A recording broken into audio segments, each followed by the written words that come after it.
Hello friends, आज मैं आपको बताऊंगी Realme P4 पावर 5G में आप रिंगटोन कैसे सेट कर सकते हैं। तो चलिए फ्रेंड्स, बिना किसी देरी की वीडियो स्टार्ट करते हैं।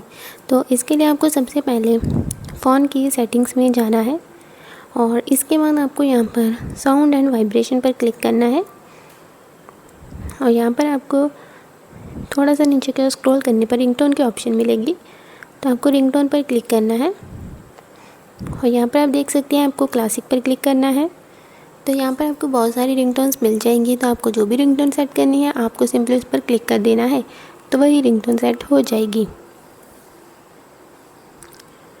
और अगर आपको फ़ोन की इंटरनल स्टोरेज से कोई सॉन्ग्स या म्यूज़िक जो भी आपने डाउनलोड कर रखा है वहाँ से रिंगटोन सेट करनी है, तो आपको यहाँ से बैक आना है और यहाँ पर सबसे नीचे ऑन दिस डिवाइस पर क्लिक करना है।